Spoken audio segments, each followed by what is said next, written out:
Amidst heavy rainfall, on top of a construction site, three guys were pissing on a person lying on the ground while saying that pissing on a loser is the best when doing it in public. The guy on the ground asks them if they think that they would be safe after doing this. One of the guys stomped his foot at him, saying that, of course, they will be. What can a loser who ran away from his home because of his shitty parents even do to them? He kept on belittling him, and just then a bright light flashed from behind them, and a guy appeared in the middle of it with an umbrella who said that there it was. The guy who was stomping on the person on the ground asked who the person who just appeared to was, which one of his friends corrected, saying that it was not him, but they were surrounded by a group of people on bikes whose headlights were flashing brightly. As they were saying this, the person threw away his umbrella and ran straight at him and punched him straight in the face, making him fall to the ground, and then rushed towards the other two guys while asking them how dare they mess with his family.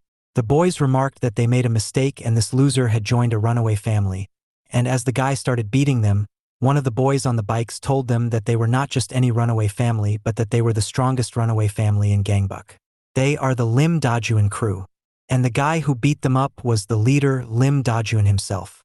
Some other boys came and picked up the guy who was on the ground earlier, and he apologized to Lim Doan, saying that they were the bullies who used to bully him before he ran away from home, and today they suddenly jumped him out of nowhere. Lim told him that as long as he was fine, anything else did not matter, and he told him to go and get cleaned up.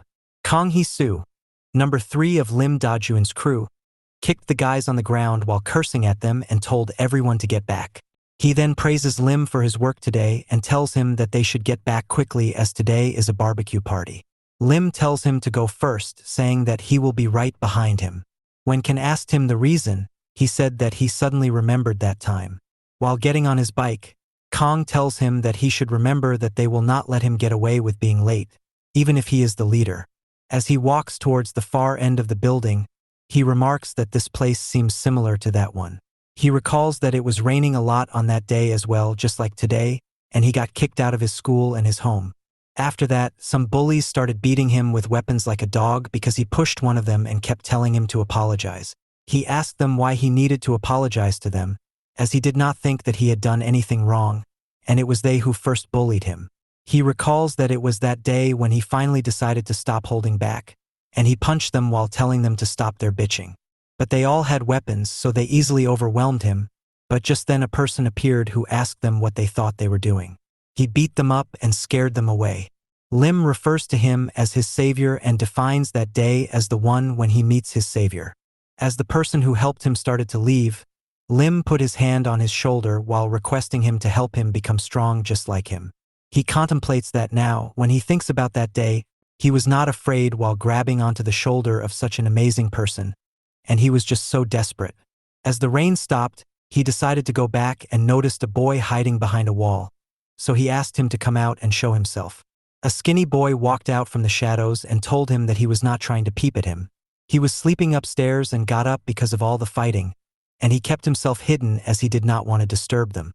Then suddenly the boy cheerfully started running towards him while saying that he could not believe that he was Lim Doan. Doan immediately takes a fighting stance while asking what he is doing. The boy stops and tells him that he is very famous and wants his autograph. The boy tells him that he knows how he got expelled from the school and then started living with a small runaway family whose leader was like his real brother, ended up in a fight with Haegwang, and lost his life. Doan completely turned evil after that, and he is now leading a runaway family and fighting against Haegwang, and he has that nickname, the incarnation of revenge. Anyone who has been out on the streets knows about him, and he tells him that he is his fan and not a spy from Haegwang. Lim Doan started to leave after that as the boy was searching for a pen, but the boy stopped him, asking where he was going. Doan tells him that he has no idea how or why he became this famous, but he is not a great guy, and he does not have time to waste his time in idle chit-chat with him as he needs to get his revenge. Doan then tells him that he should go and find some shelter for himself, as he will get in trouble if he gets caught sleeping here by a bad guy. The boy then asks him to take him with him. Doan replies that they don't have enough space to take anyone else in. The boy insisted that they would not realize that he was even there and that he would not be a burden to them. Doan says that whether he will be a burden or not is not for him to decide. The boy then tells him that he is going to die in 15 days. So Doan took the boy with him. Dajuan was sitting on the roof. Baek Dokyum, who is the number 2 of his runaway family, comes and asks him why he is sitting here alone and sighing. He teases him if his heart has gone soft after beating up some people. Dajuan tells him that it is about the kid that he brought here just now, and he is wondering if this is the correct choice for them right now. Baek suddenly stops him, asking just what he is saying and which kid he brought back. They immediately ran to where the blonde kid was and saw him standing there. Baek was surprised at this, as he did not see him at all. Lim asks Undong why he did not introduce him to everyone as he told him to. Undong is 14 years old and is the youngest member of this runaway family. Undong replies that he was going to do so, but then he did not see him for a while. As they were talking, the blonde boy sneezed. Undong immediately went around and brought some tissues and a jacket for him, as he thought that he might be cold. Baek then asks him what his age is, to which the boy replies 17, which came as a surprise as Baek thought that he looked at most in 7th grade. He asks him just how starved he has been. Lim then asks him what his name is. Baek asks Lim why he brought him here without even asking his name. The boy notices a newspaper article regarding Kwon Hyuk-bin, the CEO of Gangsan Bakery, and his success story. He then tells them that his name is Yinr. Then a boy came there telling them that the food was ready. Lim and Baek stood a bit further away from all the boys, and Baek told him that it was suspicious while saying Kong does not think this much as he is simple-minded, as Kong was giving more food to the Yinr while calling him a country kid. Baek then asks Lim why Yinr told him such a weird thing that he is going to die in 15 days. He asks him if he has caught an incurable disease. Lim replies that he also asked as he was serious, but Yinr tells him that it is a secret. Baek then swears while expressing his fear that he may be sent here by Haegwang bastards. Lim tells him to just keep up his guard and adds that even if he is sent here by them, there is no one here who cannot subdue him. He tells him that he does not want to kick him out based on his suspicion that if he turns out to be just another homeless kid seeking shelter, then he will hate himself for kicking him out later. Baek tells him that he is too soft. So Yinr was allowed to stay with them, but Lim made some conditions that he would sleep alone. The door would always be locked from outside after he goes to sleep, and a body search would be done from time to make sure that he does not have a knife on him. But even with all these conditions, Yinr kept smiling, and as he did not stand out much and helped everyone, they all grew fond of him and started lowering their guard. 2 weeks passed just like that, and Kong, Lim, and Baek started discussing the future of Yinr as he had told them that he will die in 15 days and that day is tomorrow. Baek says that it is 100% about suicide, while Kong says that maybe he is going to get murdered and they have to protect him. Baek tells him that is what he is hoping for and then adds that who will give him a warning before murder. Thinking back to when he told him about this, Lim deduces that he does not think that it is nonsense. Baek says while sighing he does not tell anything more about when they inquire about his situation. Kong complains that Yinr should not have let them grow to find of him, as now they cannot help but worry about him. He then gets up, saying that the 15 days is tomorrow and he cannot die yet, and says that if he is thinking about suicide then they will change his mind, and if someone comes to attack then they will protect him. As he was saying this, a boy suddenly came in there, telling them to come and see what happened. They see a knife, which the boy says he found in Yinr's room during the morning search, which he quietly brings here without saying anything to him. Baek says this is not from the kitchen, so where did he get it from? The boy says that it is just his assumption, but he saw Yinr going to the basement alone, so maybe he hid it there. Kong says that they must ask him for his reason, but Lim says no, and they have to do it according to their rules. He reveals that on arrival, Undong mentioned that he had not seen Yinr for some time, so he thinks that he may have hit there then. Lim says their enemies are despicable, and they cannot spend one more night with someone that they cannot trust. So for their family's safety and their revenge, he has to leave now. As they are outside, Lim tells Yinr that he understands why he was asked to leave, and he replies that he does and he will go. Lim apologizes to him for not being able to believe in him, but Yinr tells him not to worry and says that he does not know much about family, but he does know about revenge, and that is why he understands him. And even when he was leaving, he was smiling. He then thanks all of them for their help and says that now his cold is better, and he even learned a little bit about what a family is and disappeared after that. The next day, as Undong was coming in after buying some stuff, he saw some boys talking about how they knew Yinr was a crazy guy while looking at their phones. When Undong asked them what was wrong, they showed him the mobile and he immediately ran to Lim Doan, who was working out, telling him to see this. On the mobile, the news reporter was telling the situation that they were in front of the P Hotel in Yeonsu, Incheon, where a random weapon assault was going on, and the person being attacked was the chairman of Otrim, Hwang Young-sik. Lim comments that this is a crazy person to do such a thing in the middle of the day. Undong tells him to look carefully at the kid holding the knife. When Lim sees it more carefully, he notices that the kid is none other than Yinr. At the place, a boy bearing specs was coming out of Hotel P while wondering why it was noisy outside. Earlier that day, the boy wearing specs was taking a mock test while sitting at a library and making some noise while answering. So a guy who was preparing for a civil service exam but failed got mad at him for making noise and started yelling at him to stop making these sounds as he does not own this place. As the boy apologized, he picked up his textbook and told him that he is bad at studying, so he should not waste his time and his parents' money on doing something he cannot achieve, and started to return to his seat. The boy got up and said that he will not give up and will get into college by studying. The guy became even angrier at him and asked him if he was also looking down at him as he failed the civil service exam. But just then a bulky boy walked into the room bumping the guy on the shoulder, which annoyed him, and he swore at him, but he immediately got punched in the face and got knocked down to the ground. The boy goes to the boy in specs and tells him to follow him outside. After a while, the guy came back to his senses and asked where that gangster-looking boy went and if he would report him to the cops. His friend told him to forget about it and told him he took the boy in glasses that he was messing with earlier. In the alley, the bulky boy surrounds the glasses boy with his friends and tells him that he is number 1 in Buchin, but the boy in glasses just tells him to get to the point already. The guy who tried to mess with him earlier was looking from the rooftop and asked his friends if he wasn't going to get his ass hooped. His friend replies that he should consider himself lucky today, as the glasses he messed with are from the freshman who took over the school for talented thugs, which is Yushin Technical High School, as soon as he enrolled, and he is known as the studious monster Yoon Gammon.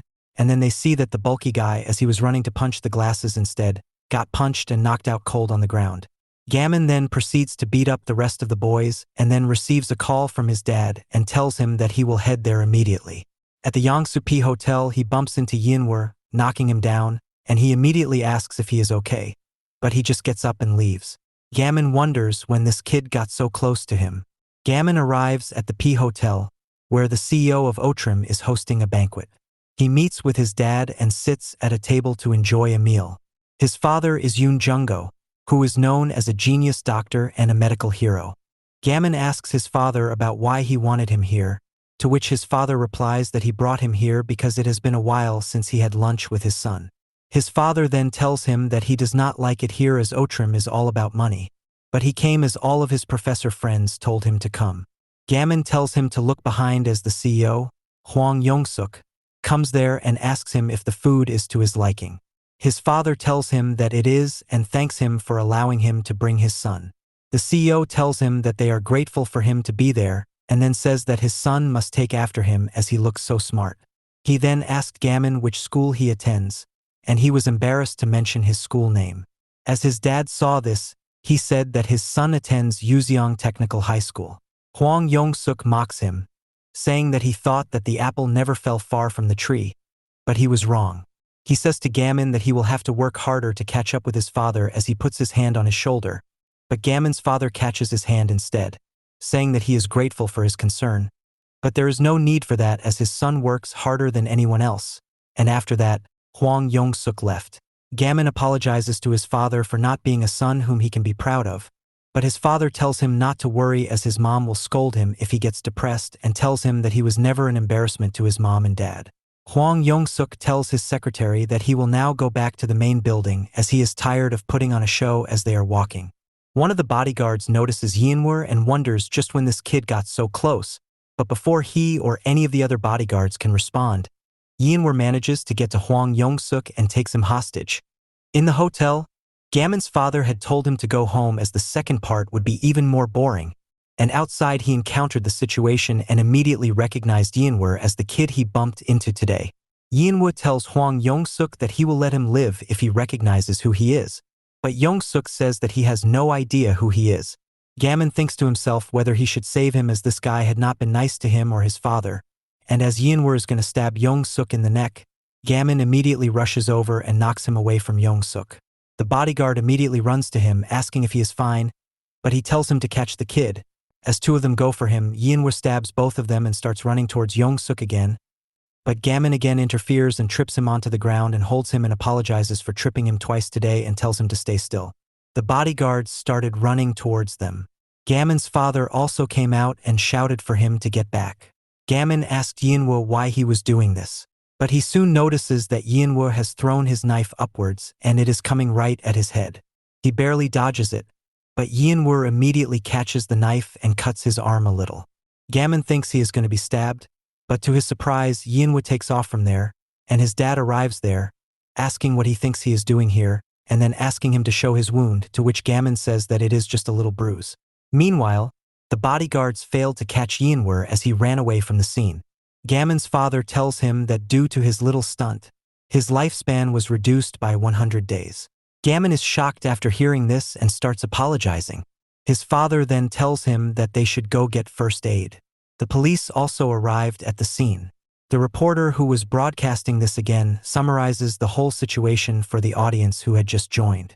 Meanwhile, after watching all this, Undong asks Dajuan if Yinr is going to get caught now. He then says that he knows that Yinr is not the type of person to hurt someone. Lim Doan tells him to stop thinking about him, and Yinr has nothing to do with them now as he broke the rules and then left. At the hospital, after Gamin gets first aid, Hwang Si-hyuk, the eldest son of Hwang Yong-suk, arrives and starts expressing his gratitude to Gamin for saving his father's life and starts saying that they can now use their products free for a lifetime. Gamin asks him about what happened to the kid, to which he replies that their security team and the police are searching for him, but he disappeared at the golf course. Gamin then asks him if he knows the reason why he did that. Si-hyuk gives him a quick glare but then says that he has no idea and tells him that he is probably some crazy person, and after that leaves the room while telling him to call if he needs anything. Gamin wondered if he saw correctly when Si-hyuk glared at him. Outside, Si-hyuk says to his security team that they should halt all of their other operations and catch that kid before the police do it and bring him to him. After the security team leaves, Si-hyuk gets angry and thinks to himself how dare Yinr come out. He is the guy who should live in the shadows, and so he knows he will get rid of him. Meanwhile, Gamin tells his father that he will leave now and gets up as he is about to exit the room. He notices that the nurse asked his father for his autograph and told him to sign on the gown and that she will keep it as a family heirloom. This makes Gamin immediately recall the kid's jacket, which had the name Lim Doan written on it as an autograph. 3 days later, at school, one of Gamin's friends, Lee Jun, came and showed him the image of him getting an award for bravery and told him that he should have told him about this later and told him that the award would be even more beneficial for his academic record.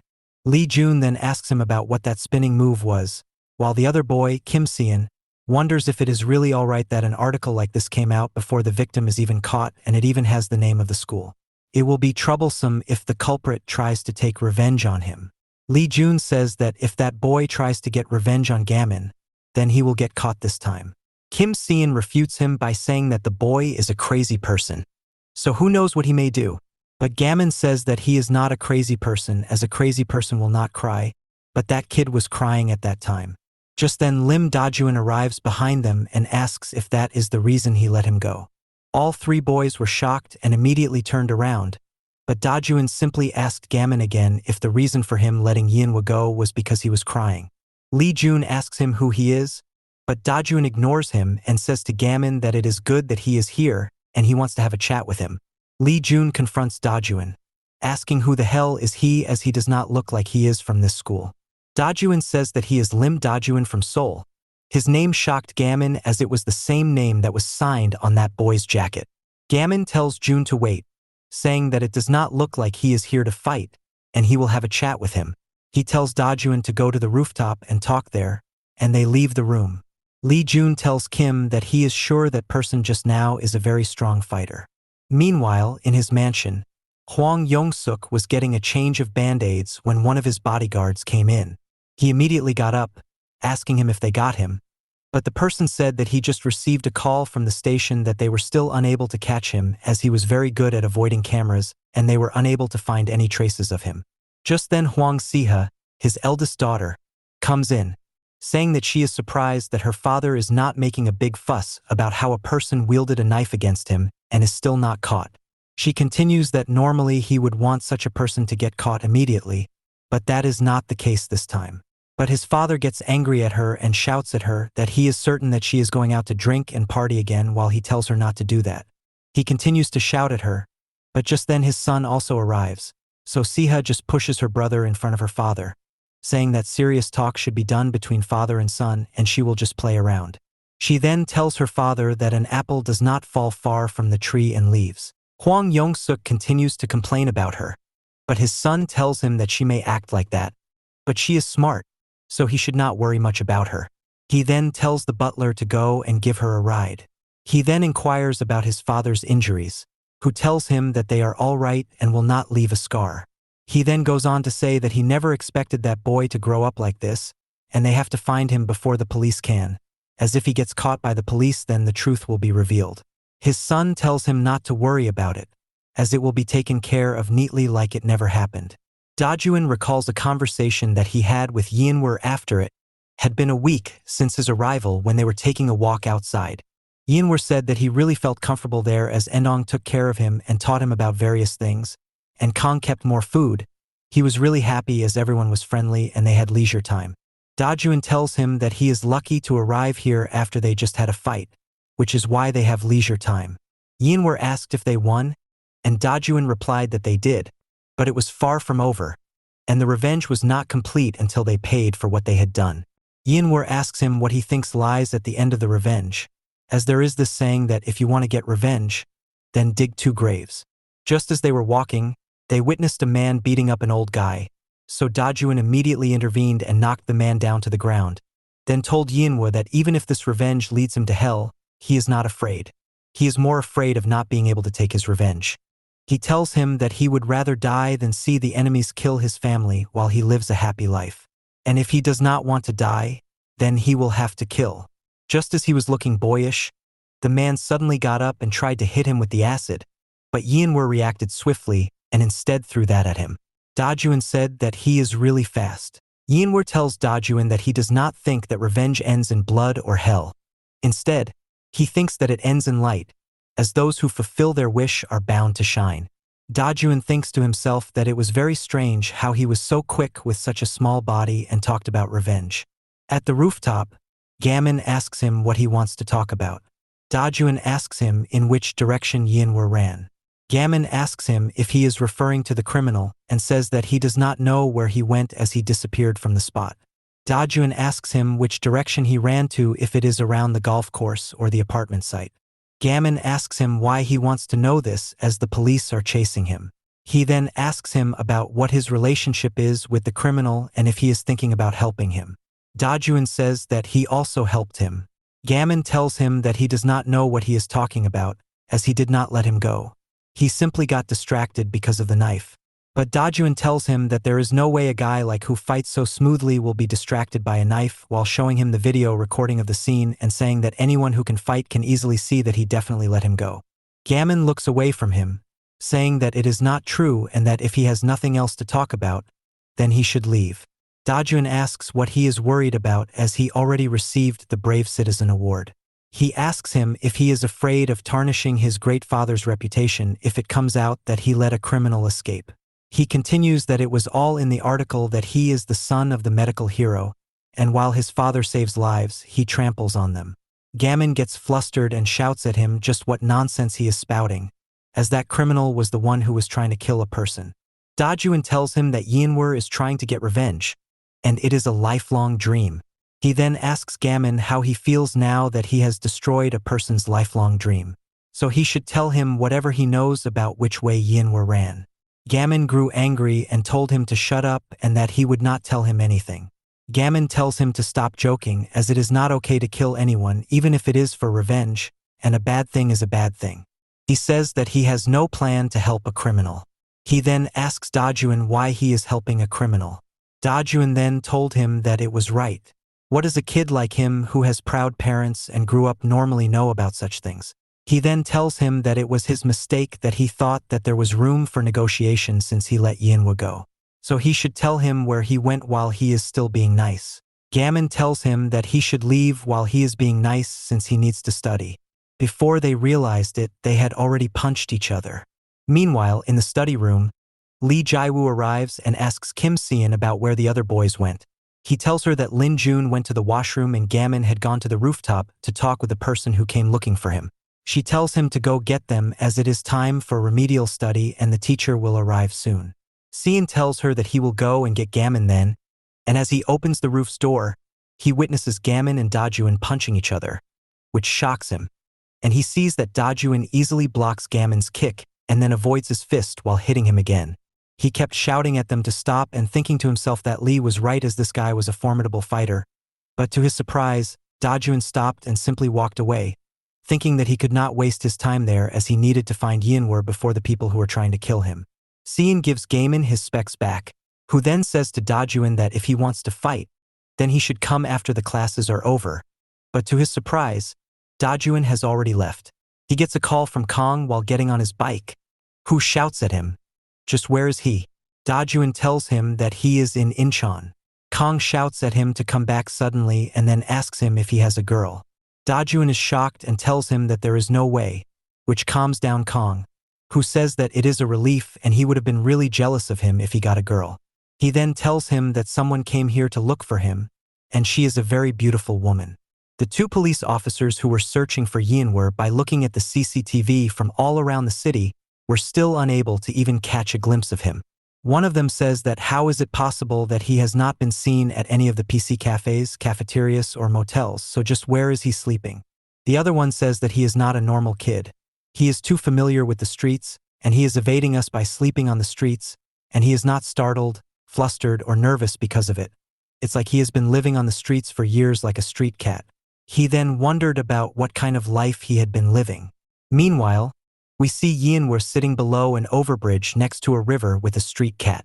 On the other hand, Se-hyuk asks his manager if the police have said anything, to which his manager replies that they still have not been able to track him. Se-hyuk says they are lucky that the police are so useless, but they cannot really say much as they have been unable to find him for 3 days. And it will not be easy, as he has been living his life in hiding. The manager then asks about his relationship with the suspect. Meanwhile, Lim Doan came running back to their place and entered the room where Se-hyuk was waiting for him. When he entered the room, Se-hyuk asked him if he was Lim Doan, and then proceeded to say that he looked different than she imagined. Doan asked her what she meant just now when he was on the call with Kong, and she shouted from behind that if he wanted to know about Yinr, then he should hurry back here. Doan pressed her against the couch and asked her if she knew Yinr. She calmly concurs that he chose Yinr this time, then answers him that she does know a lot, but then what is wrong with him as he is pushing her against the couch and concludes that he does not have any manners. Doan again asks her about Yinr. She tells him to be patient and then tells him that she is Hwang Se-hyuk. Hwang Yong-suk is her father, and that kid whom they know as Yinr is her younger brother. Meanwhile, in the car, Se-hyuk tells his manager that the kid is his stepbrother, and he is the chairman's hidden love child. He then continues that his father did not recognize him right away, but he did recognize him after a while. On the other hand, Se-hyuk tells Doan that they first met Yinr when that lady brought him to their house 10 years ago, a day before she died from an illness. She then continues that he may have done this to try to get revenge for her mother. Suddenly all the boys become tense there, and Eun-dong asks her if what she is saying is true, then she should also harbor hateful feelings towards Yinr, and Doan asks what exactly she is up to. Se-hyuk thought to herself that initially, she thought that these guys were just brainless thugs, but they were quite reliable, and she felt relieved after this observation. She gets up from her seat and tells them she came here to ask for their help. Doan wondered what she meant by that, but then she asked him if he wanted to go and pick up where Yinr was. This statement of hers surprised everyone present, and Doan asked her if she knew where Yinr was. She calmly replies that she does know where he is, as she has been watching over him since the first day he came to their house with that lady. Se-hyuk tells his manager that if word gets out that his father has another child, then he will also get a share of his fortune. How is that fair? And that is why they need to find him and erase his existence.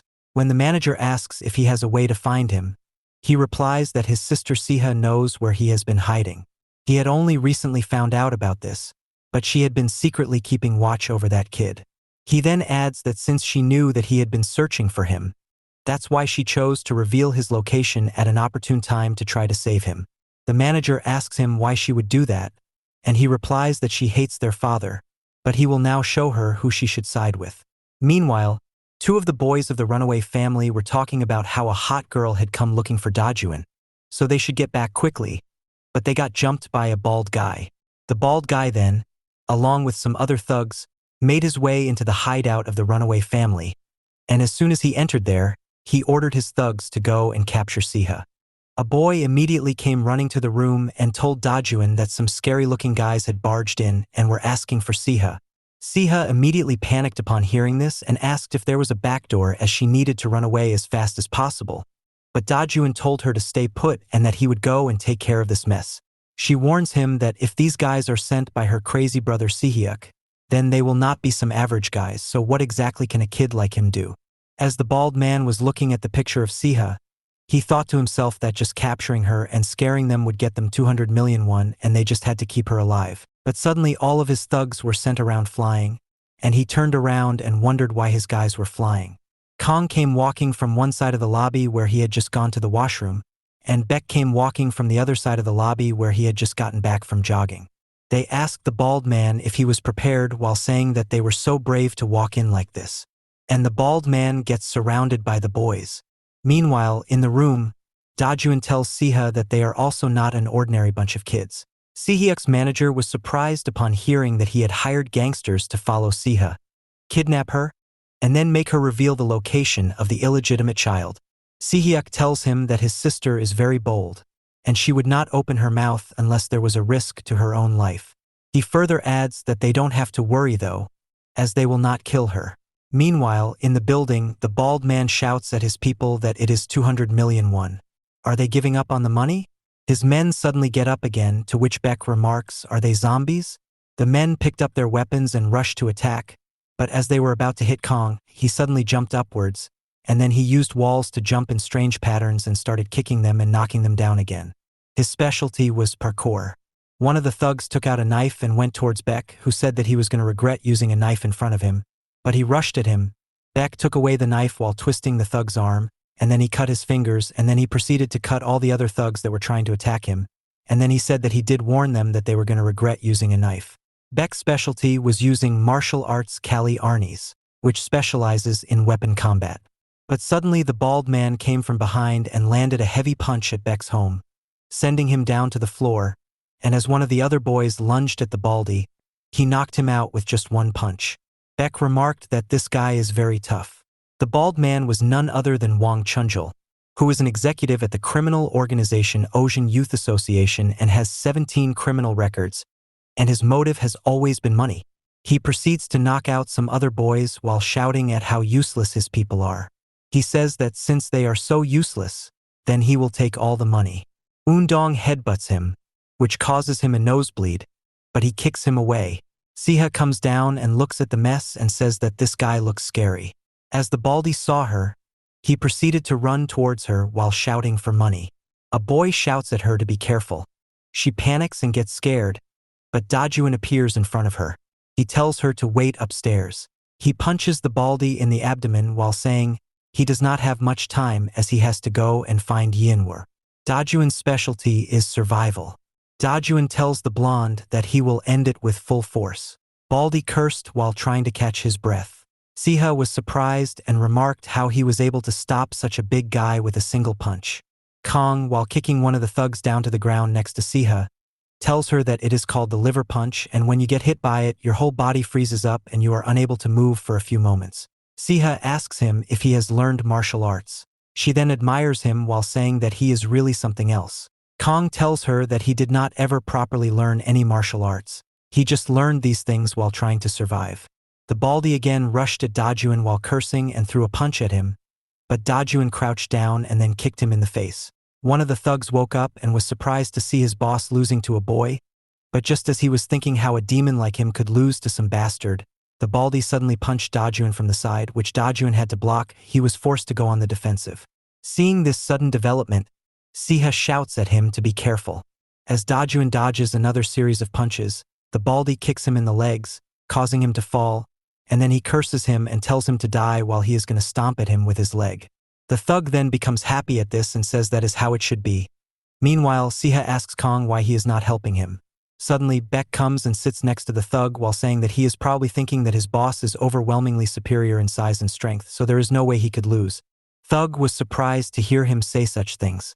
On the other hand, Kong tells Siha not to worry and tells her that she will now see the dignity of a leader. While still on the ground, Dajun asks the Baldy why he is doing this, to which he replies that for money obviously. He tells her that in this country money is everything, so you should be willing to do anything for money.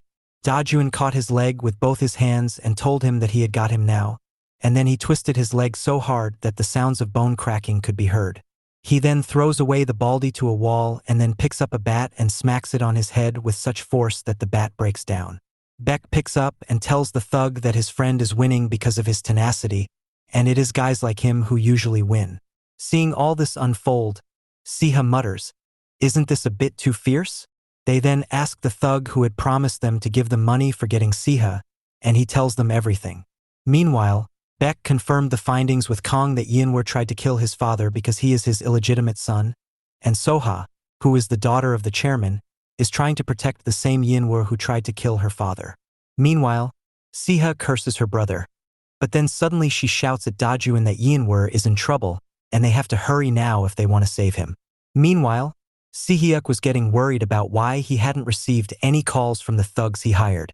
He wondered if something had gone wrong, but his manager tells him that they have found him according to his instructions. Sihyuk thought to himself that he was right to proceed on two fronts. He was sure that since Siha had been looking out for Yinr for the past 10 years, she must have had an accomplice who would have been helping out Siha to provide things to Yinr, and they arrived at the bridge next to the riverside where the butler was with Yinr.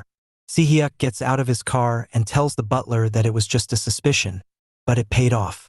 Siha recalls how she learned that money can buy anything in this world. She realized that fact when she turned 10, as on her birthday, her secretary asked her what she wanted, as her dad had told her that she could get anything she wanted. Then they went to about 10 stores, but she did not like anything, and as the secretary was telling someone on the mobile that they would be late as Miss Siha still did not like anything, just then Siha saw a girl with a teddy bear, so she tells the secretary that she wants to get that one. But the secretary fails to get it, and he tells her on the way that the teddy bear has been discontinued, so he cannot get it for her. Siha asked what discontinued means. He tells her that means they no longer sell it. Siha asked him if they no longer sell it, then she could not get it. The secretary tells her that she is correct, so she says that it cannot be helped then. And at home, when she tells this to her father, he gets angry and shouts, "How can it not be helped?" He tells her to wait and that he will get it for her right away. She tells her father that the secretary told him that it is a discontinued product that they no longer sell. Hearing this, her father tells her that she is special and she has a very special power. This surprises her and she looks at her hands and asks, can she breathe fire or something, which makes her dad laugh. But then he tells her that her power is greater than that and it is money. He says that if she has money, then she can own anything, eat anything, and wear anything she wants. She can even decide the fate of a person, and it is the greatest power in this era. He then tells her that she is even more lucky to be born as his daughter, as she has the amount of money in her account already that an ordinary person cannot even gather in his lifetime. He then tells her that she should not use the phrase that it cannot be helped anymore, as it is something that ordinary people would say. He leaves after saying that in this world money can solve anything. After a week, the secretary came with the teddy bear that she wanted and told her that her father went to Singapore to buy this, as this teddy bear has quite a fan base, so he bought it from a collector for 100 times its actual price. She then tells the secretary that earlier in front of the house they showed them a child and told them that he was her little brother. The secretary stared, pondering what was going on. He thought that he might be an illegitimate son, and as he was pondering over this, Siha told him to help her to protect that child. She tells him that she will give him lots of money, as her father had told her that she has a lot of money and money can buy anything and make anything possible. She goes on and says that without her help that child will die. The secretary then tells her that he will help her and says to her that this will be their little secret. As Dajuan and Siha are leaving to go look for Yinr, Kong and Beck tell him that he has not betrayed them and he is looking for revenge just like them, and he is a part of their family so he should protect him and bring him back. On the way, Dajuan was surprised to hear that Siha had been secretly taking care of Yinr for 10 years. She tells him that she had asked Uncle, who was her secretary, to help her constantly monitor him and help him occasionally, like giving him food, clothes, etc. She says that Yinr probably thought that he had been lucky. Dajuan thinks to himself, so that is how she finds their hideout. She then tells him that today she had asked Uncle to go look for Yinr, and if Sihyuk had also followed him just like he followed her, then he would have also found Yinr. She had been calling Uncle nonstop, but he had not been answering. She told Dajuan that he was not the kind of person to not answer his phone. Dajuan tells her to hold tight as he speeds up his bike. Meanwhile, Yinr is surprised to be found out, and Sihyuk says to the secretary that he is surprised to find out that his father's most trusted subordinate turned out to be a traitor. He asks him why he pretended not to know. Did Siha ask him to do it? And how much money had she given him to do such a thing? He asks him what he is planning to do with this child. Sihyuk tells him that he has to kill him as he is his father's enemy. The secretary tells him that he should stop lying, and he knows that he is doing this because of inheritance. Sihyuk curses him in mind and then says that he will give him one final chance. He tells her that if right now he turns around and catches that child right, then he will give him 3 times the money that Siha had promised him and a 100% raise. He also tells him that he does not have to worry about killing him, as the director will take care of it. After a brief pause, Sihyuk asks him if perhaps he should buy a house for him in LA. He tells him that he knows that he just had a child, so considering his education, it might be a good idea to send his wife alongside him. The secretary thinks to himself that this bastard thinks that he is a materialistic bastard. He thought to himself that the one who is a slave to money is Sihyuk. Sihyuk then looks at Yinr holding the knife, and then he tells him to drop the knife as he will not be able to do anything to the security director as he is a former member of the special forces. He then complains that his weak father was unable to kill him when he should have killed him. He then tells the secretary to turn around and catch that child to turn his life around. He tells him that he has 5 seconds to do it, and the security director starts to walk toward him while counting backward from 5. The secretary thinks to himself that whether it is the daughter or the son, this family does think that money can buy anything. He then turns around and says to Yinr that he should live, and then jumps at the security director, pushes him down to the ground, and then shouts at Yinr to run away. Yinr thought to himself that all that had happened till now to him was not because of luck, but instead because his stepsister Siha had been secretly helping him. Sihyuk was surprised by this sudden development of things. He immediately yelled at the driver to go and catch Yinr. Yinr started running away as the driver was chasing after him. Meanwhile, the secretary thought to himself, has he gone crazy? He has a newborn at home, so why exactly is he doing such a thing? He then contemplates that this world really is heartless, but for his son, he hopes that they do not have to live in a world where money can buy anything. After some time, when Dajuan and Siha arrived at the place, there was no one there except the dead body of the secretary. Siha started to cry after looking at him like this. Dajuan exclaimed that what happened that day was a tragedy, and he became even angrier now. The secretary's wife was watching the news on the television, which was telling how the police had still not caught the boy who was responsible for the assault at Hotel P. Incheon. It had been 3 days, but they are yet to find him. She hears her son cry, so he walks over to him, calling him his little prince. He says Papa, and she remarks that this child is already making his mom sad by learning to say Papa first. She cursed Hwang Yong-suk, as he would not let her husband go home early. After examining the body of the secretary, Dajuan tells Siha that he had been stabbed in the heart and was still crying. He then asks her why Sihyuk is trying so hard to find Yinr. While barely holding back her tears, Siha tells him that if an illegitimate child like Yinr appears, then he would also have the right to inheritance, and that is why Sihyuk wants him to disappear forever. Hearing this sent a shiver down Dajuan's spine, and he got up and started running to look around for Yinr. He thought to himself that if Siha had been telling the truth, then Yinr should be around here somewhere, but why could he not find him? He thinks to himself that there is no way that he is already dead. Just as he was thinking this, several police cars arrived there, which surprised Dajuan as he had no idea about what I was going there. The officers got out and immediately yelled at each other to call an ambulance while shouting that it was a murder scene as they rushed towards the secretary's body, where Siha was sitting. At home, Gamin suddenly wakes up due to a bad dream. He then looks at the time, and the clock shows that it is 4 in the morning. He then sees his phone, which shows a text from her mother. His mom was telling him that she saw the article and she was proud of him for doing such a thing. She tells him that her American colleagues have been calling him a hero. Gamin thinks to himself that his mom usually gets angry when he overexerts himself, but surprisingly, this time she was happy.